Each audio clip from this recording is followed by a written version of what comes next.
Jim James, the new record, Eternally Even. In fact, it's the, I guess, second technical solo record. I get confused because of the Yim Yim stuff at the beginning, but this is... It's easy to get confused.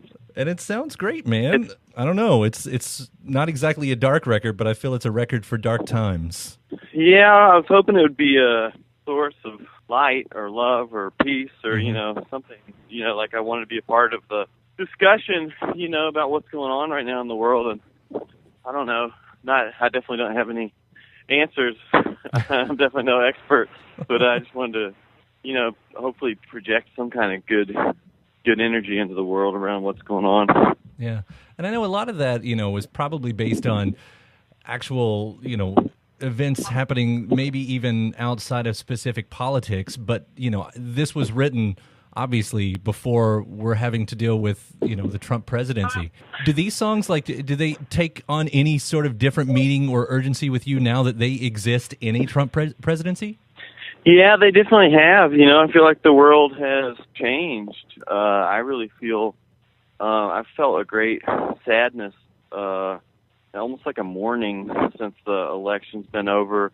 And it's more, it's bigger than Trump. It's bigger than any of this, stuff that's happening right now. But it just feels really scary. It feels like we've really gotten on the wrong path. I feel like we're valuing the wrong things. We're valuing this kind of crazy greed and social media celebrity and bullying and all this stuff that's kind of gotten this man in power now. I feel like it's kind of what so many people are taught to value. Mm-hmm. And it just seems so scary because I feel like we're missing out on the bigger picture, which is, that we should all embrace and love each other and find common ground and, I don't know, be coming together more than ripping each other apart. Right. I don't know. I just feel really, really concerned and maybe most of all concerned about the environment. Mm-hmm. I feel like if this team that it seems he's assembling together to run the free world absolutely denies climate change and that keeps getting worse and worse, it's like none of us are even going to have an earth to worry about anymore. It's like that to me seems to be the biggest issue of all that nobody really talks about in great detail or denies or that just blows my mind because if there's nowhere to live, there's nowhere to even be greedy on. Right.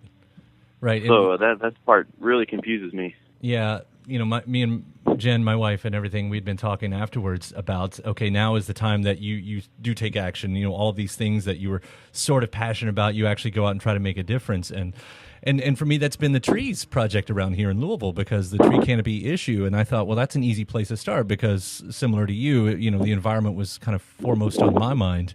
And yep. The idea of saying, okay, you if you want to fight back at this, the only thing you can do, one of the biggest things you can do is just to take on that passion project that makes the world a better place and make that your focus.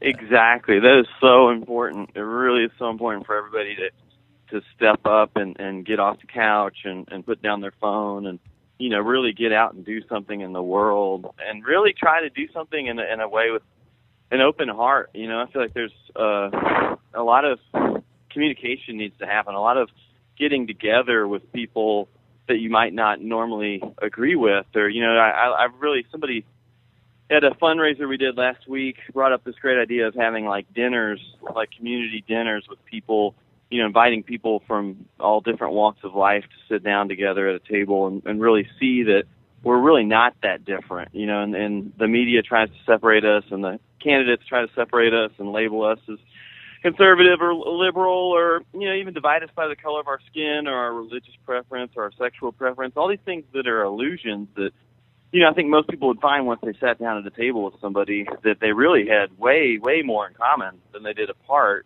And if we can, try to do those real literal things, we could really get better candidates and, get candidates that are more in the middle that stand for, things that more people just value in general, mm-hmm. No matter what you have been labeled as.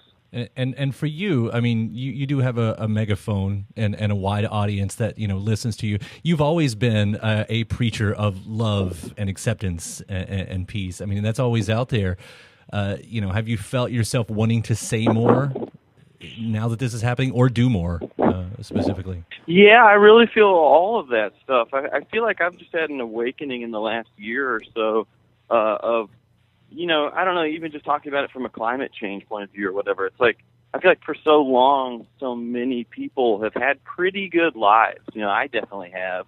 And if you have a life where most of your basic needs are taken care of, you have the luxury to like have existential crises or to dwell on your own problems or whatever, and not like that stuff goes away, but when you start realizing that so many people don't even have these basic rights, or there's so much stuff that needs to be addressed that you start to realize that you really don't have the luxury to just think about your own problems anymore. You have to start working with people and trying to be a voice of good. Or I don't know, I feel like with my music, just all this stuff kind of just, it was what was coming out of my heart or my mind or whatever. So it's like, it wasn't even like necessarily a thought.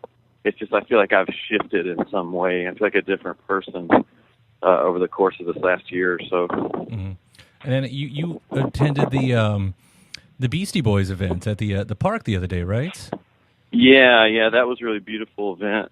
Yeah, that was a great example, because I think people think that they don't count, that they're just their one vote or their one person doesn't count, but everybody counts so much, and it's great to be at a rally like that and see that if everybody hadn't showed up, it wouldn't be a rally, it wouldn't be a gathering. Mm-hmm. We need everybody, and I think we really need to get that message across in Louisville too. If stuff happens in the world that you think is unfair or you think is wrong, we need to get together, and really proclaim that.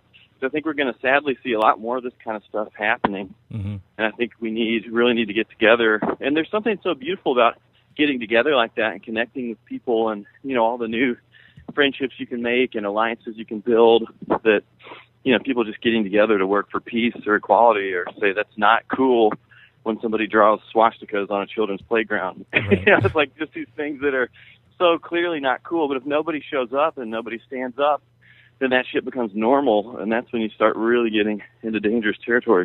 Yeah, which that's one of the main lines in the single "Here in Spirit," right? Yeah, you've just got to stand up and say something. Yeah. And that's been said so many times, and Martin Luther King probably said it best. Those who remain silent. That's the worst thing you can do in a time of oppression or injustice is to remain silent, because I think there's so many great people in the world. But I think a lot of people have had the luxury of a decent life, or they feel afraid because of bullies like Donald Trump, or fear, which is reasonable and understandable. But I don't think we have the luxury to stay silent anymore. Yeah.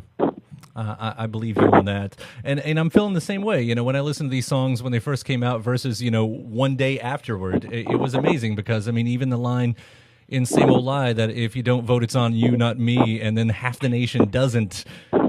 And that line just keeps coming out. I keep hearing that over and over and over with a forehead palm every single time. I know.